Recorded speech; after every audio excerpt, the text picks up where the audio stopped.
Let me preface this story by telling you that my childhood home, listen, is a really cool house, but creepy things do happen there from time to time.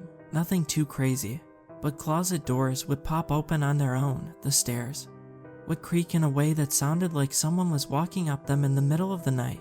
Things would disappear and reappear in strange places, and sometimes I would get the feeling like there were unfriendly eyes watching me from the darkness. Friends that slept over verified that they felt, saw, and heard the same things too, so I know it wasn't just me losing my mind.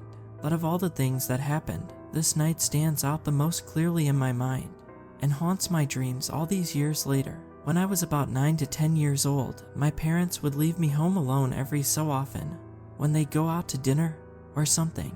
I was a fairly responsible kid, and we lived in a pretty safe, quiet town. This was also early 2000s, so my parents felt safe enough leaving me on my own for an hour or so and not having to pay for a babysitter. This story takes place on probably the second or third time they ever left me alone. They did their usual thing of telling me to lock the doors and call them if I needed anything. Cool. I went upstairs to my bedroom to play uninterrupted by parent stuff.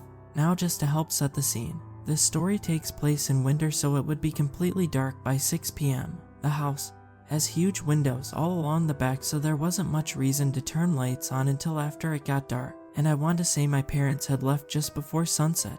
I was having a nice time playing until about half an hour after they left, when I suddenly hear my dad scream, "Lil," at the top of his lungs from the bottom of the stairs. He sounded really, really angry, and he usually only called me Lil when I was in big trouble. Acting on almost complete instinct, I ran down the stairs to see what was going on. "What's wrong, Dad?" I called out as I ran. Suddenly, I was standing in the near pitch black downstairs of the house, alone. "Dad," I called out weakly, already feeling an overwhelming amount of fear pulsing through my body. Something wasn't right. I crept slowly through the house, trying to keep my back up against walls or furniture, feeling like I was being watched from every angle. It felt like the darkness was encroaching on me, waiting for the right time to snatch me up.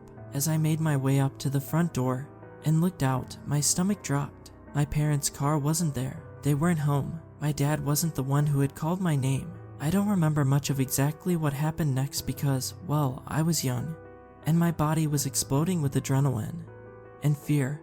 But to this day, I have never felt fear like I did, seeing that I was alone in the dark. Waves of panic and dread swarmed my tiny body. Something had lured me down from the safety of my well-lit bedroom. Something that had to have known I would rush down into the darkness without thinking at hearing my dad angrily calling for me. I turned on every single light in the house and hid under the couch, holding this little fencing sword my dad used to let me use sometimes. I called my parents while crying and told them what happened. Naturally, they did not believe me and told me they'd be home in a little while and that I'd be okay. I don't know exactly how long it was before they got home, but I stayed under the couch shaking like a leaf the entire time.